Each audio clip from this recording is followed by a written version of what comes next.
السلام علیکم دوستوں، آج ہم دیکھیں گے خواجہ غریب نواز کا جنتی دروازہ، شرک و بدعت کرنے والوں کے کارنامے۔ کہتے ہیں کہ جو اس میں داخل ہو جائے گا وہ جنت میں داخل ہو جائے گا۔ آپ بھی اس ویڈیو کو دیکھیں اور پسند آنے پر شیئر کریں۔ جزاک اللہ۔ حضور غریب نواز کی بارگاہ میں آج عید الاضحیٰ کے موقع پہ جنتی دروازہ کھولا جاتا ہے۔ مولا غریب نواز تمام عاشقوں کی حاضری کو قبول فرمائے۔ بسم اللہ الرحمن الرحیم۔ مولا سب کی حاضری کو قبول فرمائیے۔ یا وہی احمد مرسل کے جنتی دروازہ ہے خواجہ صاحب کا، جو دروازے سے نکلے گا وہ جنتی ہو جائے گا۔ خواجہ کی دعا ہے اس پہ، جو خواجہ کے جنتی دروازے سے گزرے گا اس کے تمام گناہ معاف۔ خصوصیت ہے، ابھی ہمارے بھائی نے ایک مختصر سی کلپ درس کے شروعات سے پہلے دکھائی کہ خواجہ معین الدین چشتی کے مزار پر کچھ بزرگ جو دکھائی دیتے ہیں وہ لوگوں سے کہہ رہے ہیں کہ اس دروازے میں داخل ہو جائیے، یہ جنتی دروازہ ہے۔ خواجہ کی دعا یا برکت کی وجہ سے جو شخص اس دروازے سے گزر جائے اس کے سارے گناہ معاف۔ ماشاءاللہ، کتنی آسان ہے جنت، اور اللہ کی جنت کا اختیار بندوں کو حاصل ہو گیا۔ جنت اللہ کی ہے، اس میں داخل کرنا یا اس سے محروم کرنا اللہ کا اختیار ہے، یا اللہ نے یہ اختیار بندوں میں مخلوقات میں تقسیم کر دیا۔ غیر مسلم ہندوؤں کے ہاں جس طرح دیوی دیوتاؤں کا تصور ہے کہ کائنات کا نظام چلانے کے لیے الگ الگ ڈپارٹمنٹ بٹا ہوا ہے، فلاں کا دیوی فلاں کا دیو فلاں ہے، فلاں دیوی یہ ہے، وہ اپنے معاملے میں اختیار رکھتے ہیں۔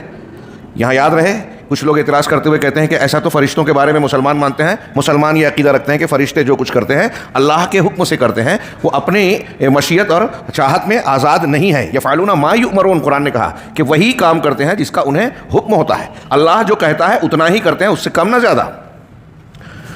تو یہ اس قسم کی جو شرکیات اور خرافات میں مبتلا ہیں، وہ خود کو اور اپنے ماننے والوں کو جو فریب دیتے ہیں، جس کو ہم شبہات کی شکل میں پڑھ رہے ہیں کہ دیکھیے اس وجہ سے ہم ان کو پوجتے ہیں، ان کی کوئی دلیل نہیں ہے، تو اس میں سے ایک دلیل یہ دیتے ہیں جو ہم نے پیچھے دروس پڑھا کہ کفار مکہ، مشرکین اولین، وہ لوگ جس طریقے سے اپنے بتوں کو، بزرگوں کو، اولیاء صالحین یا بعض انبیاء کو اللہ رب العالمین کو چھوڑ کر ان کو بھی عبادت کا مرکز بناتے تھے، اللہ کا شریک ٹھہراتے تھے، تو ان کا یہ عمل ٹھیک ویسا ہی ہے۔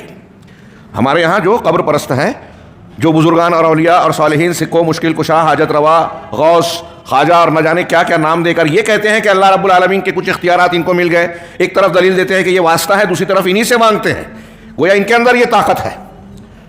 تو اپنی اس غلط بات کو صحیح کہنے کے لیے جو باتیں پیش کرتے ہیں اسی کو ہم شبہے کی شکل میں پڑھ رہے ہیں۔ اس کا رد کیا، اور ہم مسلسل قرآن و حدیث کی دلیلوں کی روشنی میں یہ پڑھتے آ رہے ہیں، جانتے آ رہے ہیں کہ ان کا یہ عمل کفار و مشرکین، جو مشرکین مکہ تھے، بالکل ان کے ہو بہو ہے۔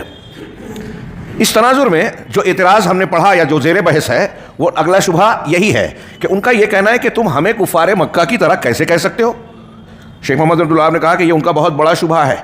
اپنے دور کے قبر پرستوں، بزرگ پرستوں، اولیاء پرستوں کے بارے میں جو کہا، آج بھی یہ شبہات اہل جو ہے شرک جو ہے اس کو بہت اختیار کرتے ہیں، پسند کرتے ہیں اور بیان کرتے ہیں کہ مکہ اور مدینہ، مکہ کے جو کفار تھے، نبی کریم صلی اللہ علیہ وسلم کے مخاطبین اولین، وہ لا الہ الا اللہ کا اقرار نہیں کرتے تھے، ہم کرتے ہیں۔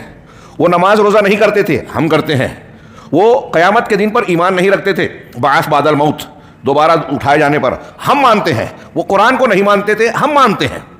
تو آپ ہمیں کفار مکہ سے مشابہت کیسے دے سکتے ہیں؟ یہ ان کا بہت بڑا شبہ ہے، اور بہت سارے لوگ عوام اور جاہل ان کے اس شبہ سے، اس فریب سے مطمئن بھی ہو جاتے ہیں کہ ہاں کفار مکہ اور ہمارے درمیان فرق ہے۔ ہم لا الہ الا اللہ، قیامت، قرآن، محمد رسول اللہ صلی اللہ علیہ وسلم کو مانتے ہوئے جب یہ کر رہے ہیں تو گویا یہ توحید ہو گئی، اور وہ ان کو نہ مانتے ہوئے کرتے تھے تو یہ شرک ہو گیا۔ غور کیجئے، تو وہی اس کا جواب ہے کہ آپ روزہ، نماز، حج، زکوٰۃ اور بظاہر آپ جتنی بھی چیزیں ماننے کا دعویٰ کر رہے ہیں، لیکن جب آپ یہ کہہ رہے ہو کہ اللہ کی جنت خواجہ کے دروازے سے گزر جانے سے مل جائے گی، جو اللہ رسول نے نہیں بتایا، خواجہ دے دیں گے، گناہ معاف کر دیں گے، یا فلاں بزرگ اور فلاں پیر صاحب مردے کو زندہ کر دیتے ہیں، ہاں فلاں غیر اللہ، وہ کتنے بھی بڑے بزرگ ہوں، کوئی حضرت عیسیٰ علیہ السلام کو مانے کہ اللہ کے بیٹے پیغمبر ہیں، اولیاء سے بڑھ کر ہیں، لیکن اگر اس پیغمبر کے بارے میں اگر اللہ کی خصوصیت اور صفات کو مان لیا تو اس کی توحید ٹوٹ گئی، وہ کافر مشرک ہو گیا، اب وہ کتنی بھی نماز پڑھے، کتنا بھی دعویٰ کرے کہ میں قرآن کو اور نبی کو مانتا ہوں، وہ اسلام کے دائرے میں ہی نہیں ہے، تو اس کا یہ سب چیزیں کہاں معتبر ہوگی۔ وہی شیخ کہہ رہے ہیں، بہت اچھی طرح سمجھ لیں کہ نماز، روزہ، حج، زکوٰۃ سب ہے، توحید نہیں ہے، تو ساری چیزیں بے اعتبار ہیں۔ السلام علیکم۔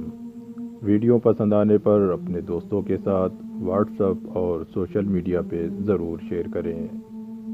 شرک، بدعت اور گمراہی سے باخبر رہنے کے لیے اہل حدیث علماء چینل کو ضرور سبسکرائب کریں۔ جزاک اللہ۔